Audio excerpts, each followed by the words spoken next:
If He Had Been With Me by Laura Nowlin. Chapter 2. Finny Smith is Aunt Angelina's son. Aunt Angelina is not my aunt. She is my mother's best friend from girlhood. Her best friend still and next door neighbor.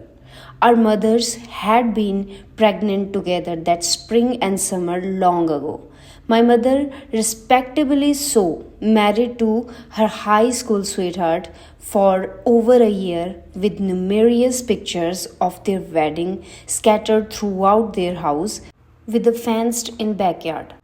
My father is never around because of his work, but mother did not mind. She had Angelina. Angelina was pregnant from her lover. He was married and rich and far too old for her.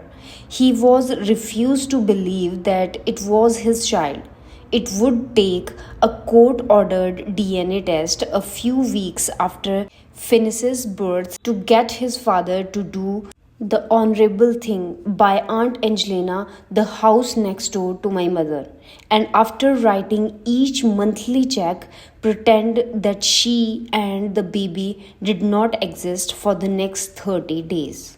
My mother did not work, and Aunt Angelina taught art at Vogt Elementary across the street from her duplex, so the summer was theirs to spend. They told us that the summer of their pregnancies, Aunt Angelina would walk over from her duplex on Church Street, her stomach large and heavy, protruding as if it were leading the way to our large Victorian house of Elizabeth Street, and they would spend the day on the back porch with their feet propped up on the railing. They would drink lemonade or iced tea and only go inside to watch I Love Lucy in the afternoon. They sat close together so that Finny and I could kick each other like twins.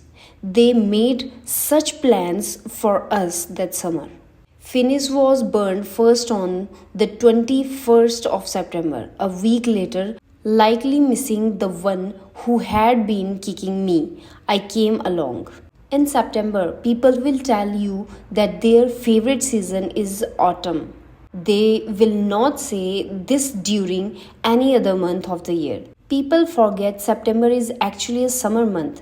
In St. Louis, there should be apparent to people. The leaves are still green on the trees and the weather is still warm.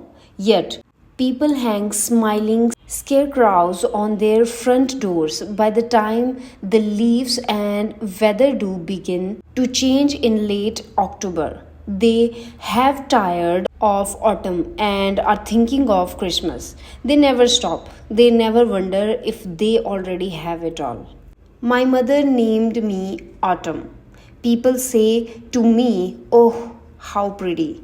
And then the name seems to glide away from them, not grasping all the things that the word should mean to them shades of red, change, and death. Finnis understood my name before I did. My name had what his did not, associations meaning a history. His disappointment when our fourth grade class looked up names in the baby name book surprised me. Every book gave his name a different meaning and origin: snake, Nubian, oracle, Hebrew, Arabic, unknown. My name meant exactly what it was. There was nothing to be discovered by it. I thought if a name was of unknown origin and meaning, it could not disappoint. I did not understand then that a boy without a real father would crave an origin and a meaning. There were so many things that I did not understand about him over the years, but of course, they all make sense now. We grew up in small town in the suburbs of St. Louis, composed of Victorian houses, old brick churches, and a picturesque downtown of shops owned by families of generations. I supposed it was a happy childhood. I was quirky and odd, and I did not have any friends besides Finny. He could have had other close friends if he wanted. He was good at sports, and nothing was odd about him. He was sweet and shy, and everyone liked him. The girls had crushes on him. The boys picked him first in gym. The teachers called on him for the right answer.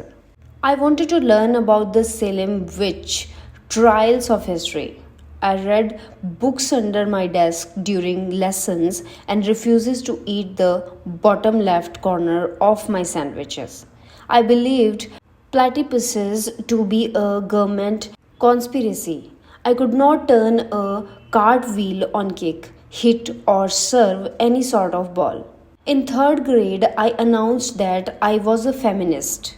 During job week in fifth grade, I told the class and teacher that my career goal was to move to New York, wear black turtlenecks, and sit in coffee shops all day, thinking deep thoughts and making up stories in my head.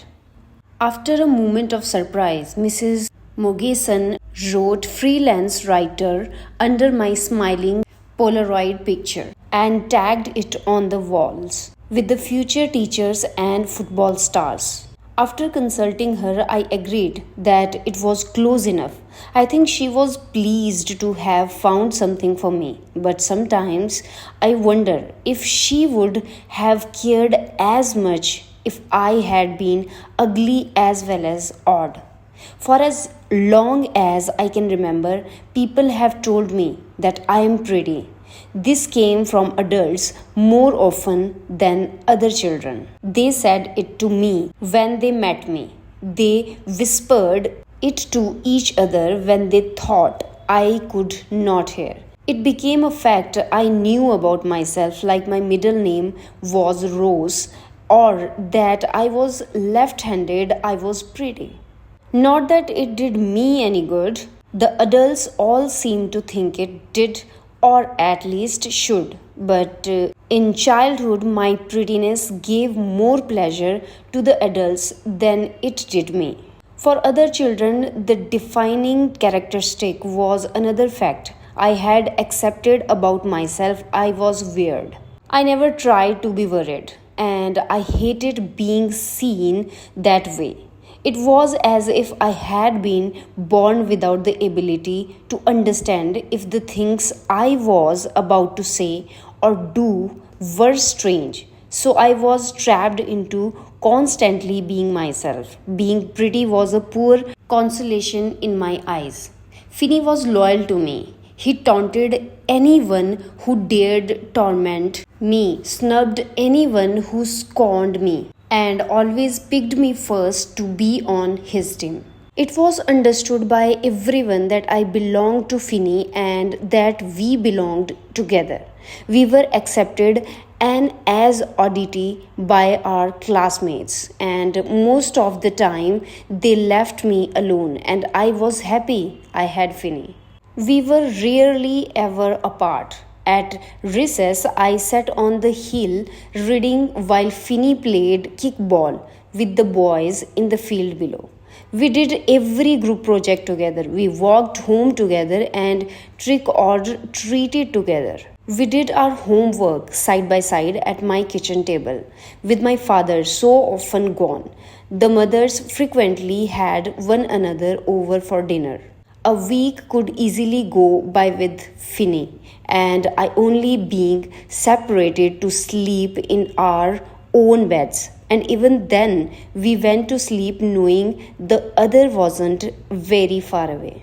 In my memory of childhood, it is always summer first. I see the dancing light and green leaves. Finny and I hide under bushes or in trees. Autumn is our birthdays, and walking to school together, and a deafening of that golden light. He and his mother spend Christmas at our house. My father makes an appearance. His father sends a present that is both expensive and unfathomable. A chemistry set, custom made golf clubs. Finny shrugs and lays them aside.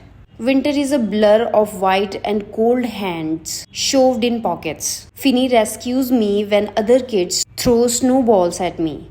We sled or stay indoors. Spring is a painting in pale green. I sit watching from the stands while Finny plays soccer. All the time that became known in my mind as before.